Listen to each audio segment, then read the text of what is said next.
বাড়িতে রোজ দিন কী বানাবো ভেবে না পেয়ে ফ্রিজে যা যা সবজি ছিল সব বার করে দিয়েছি। আমি নিয়েছি এখানে হাফটা আলু, একটু পেঁয়াজ, 2-4টে বরবটি, 2-3টে পটল, একটু কুমড়ো আর 2খানা গাজর। সব কিছু ফাইনলি চপ করে নিয়েছি। দেখুন এরকম লম্বা লম্বা আঙুলের সাইজের মতন লম্বা করে কাট করে নিয়েছি। কুমড়ো, গাজর, বরবটি, চাইলে বিনসও দিতে পারেন, ফুলকপি থাকলে ফুলকপি, পটল, আলু, পেঁয়াজ, এই সমস্ত ইনগ্রেডিয়েন্টস দিয়ে দারুণ মজার আজকে চটজলদি একটা রেসিপি, যেটা রুটির সঙ্গে তো সার্ভ করতেই পারেন, টিফিন বক্সে, লাঞ্চে, কিংবা চাইলে ডাল ভাতের সঙ্গেও খেয়ে নিতে পারেন। খুবই সহজ উপায়ে বানিয়ে দেখাচ্ছি। আমি কড়াই গরম করতে বসিয়ে তাতে দিয়ে দিলাম 2 চামচ ভর্তি করে সর্ষের তেল। সর্ষের তেলে করলে ভালো ফ্লেভার আসবে, তাই জন্য সর্ষের তেলেই করছি। তেলটা গরম হতে সবার প্রথমে কিন্তু গাজরটা দিয়ে দিচ্ছি। গাজরটা শক্ত, টাইম লাগে বেশিক্ষণ ভাজতে বা তরকারিটা হতে, সেই জন্যই গাজরটাকে আগে দিলাম। গাজরটাকে দিয়ে ভালো করে নেড়ে চেড়ে 2 মিনিটের জন্য একটু আমরা ভেজে নেব। বন্ধুরা, যদি আমার চ্যানেলে ফার্স্ট টাইম ভিজিট করছেন, চ্যানেল এখনও সাবস্ক্রাইব করেননি, একটা রিকোয়েস্ট করছি, চ্যানেলটাকে প্লিজ সাবস্ক্রাইব করে পাশে থাকা বেল আইকনটা প্রেস করে দেবেন। তাহলে আমি যখনই এরকম মজার রেসিপি আনবো আপনাদের কাছে লেটেস্ট নোটিফিকেশান পৌঁছে যাবে, কোনো রেসিপি মিস আউট হবে না। চাইলে আমার ডেসক্রিপশন বক্সে অনেক কটা লিঙ্ক আছে, যেরকম আমার একটি ট্রাভেল চ্যানেলের লিঙ্ক আছে, আমার ফেসবুক এবং ইনস্টাগ্রামেরও কিন্তু ওয়ার্ল্ড অফ পাঁচফোড়নের পেজ আছে, চাইলে সেইগুলো লিঙ্কগুলো দেখে নিতে পারেন, আমাকে সাপোর্ট করতে পারেন সেখানেও। আমার এই চ্যানেলে কিন্তু প্লেলিস্টও বানানো আছে, শর্টসও আপলোড করি, চাইলে সেগুলো দেখতে পারেন।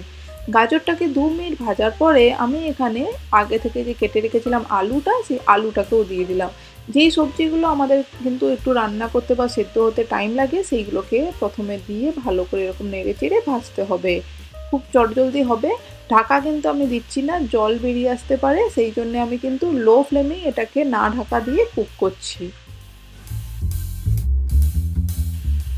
আলু আর গাজরটা 50% যখন কাঁচা ভাবটা চলে গেছে দেখে বোঝা যাচ্ছে, সেই সময় দিয়ে দিচ্ছি আমি এখানে বরবটিটাকে। বরবটিটাকেও সেম প্রসেসে 2 মিনিটের জন্য একটু নেড়ে চেড়ে নেবো, যতক্ষণ না কাঁচা ভাবটা চলে যাচ্ছে।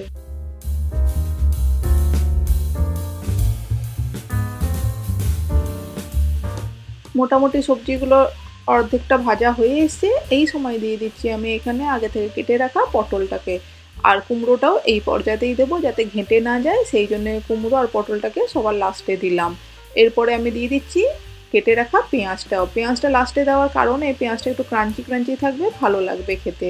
সব কিছু দেওয়া হয়ে গেছে, এরপরে ভালো করে নেড়ে চেড়ে মিক্স করবো। আমি কিন্তু এখনও পর্যন্ত নুন, হলুদ বা কোনো মশলা ব্যবহার করিনি। এটাকে এরকম করে ভাজা ভাজা করলে কিন্তু দারুণ সুন্দর ক্রাঞ্চিনেস থাকবে, গোটা গোটা থাকবে। আর ঢাকা না দেওয়ার জন্য সবজিগুলো কিন্তু এখনও গোটা আছে, কোনোটাই ঘাঁটা হয়নি, ভেঙে যায়নি। এইরকম প্রসেসেই কিন্তু আমাদেরকে করতে হবে। এরপরে আমি দিয়ে দিচ্ছি এখানে 1/2 স্পুন হলুদ গুঁড়ো, আর দিয়ে দিচ্ছি স্বাদ অনুযায়ী নুন। আমি এখানে 1 চামচ নুন ব্যবহার করেছি। নুন, হলুদ, আর আপনারা যদি চান ঝালের জন্য, আপনারা যদি চান এখানে লাল লঙ্কার গুঁড়ো ব্যবহার করতে পারেন, বাট আমি কিন্তু আর ঝাল দেবো না এটার মধ্যে। নুন আর হলুদ দিয়ে দিচ্ছি, তারপরে ভালো করে নেড়ে চেড়ে মিক্স করে আবারও ভেজে নেবো, যতক্ষণ না সমস্ত সবজিগুলো আমাদেরকে ভালো করে কালার চেঞ্জ হয়ে যাচ্ছে, ভালো করে সেদ্ধ হয়ে ভাজা হয়ে যাচ্ছে। গ্যাসের ফ্লেমটা কিন্তু অবশ্যই লোতেই রাখতে হবে, নিচে যাতে ধরে না যায় সেই খেয়ালটাও রাখতে হবে, নেড়ে চেড়ে রাখতে হবে।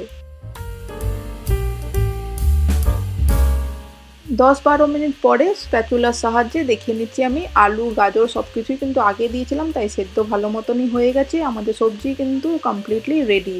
এই দারুণ মজার ভাজিটা আপনাদের কেমন লাগলো অবশ্যই জানাবেন। নেক্সট ভাজিটা কিন্তু রুটি পরোটার সঙ্গে বা ডাল ভাতের সঙ্গে খেতে দারুণ লাগে।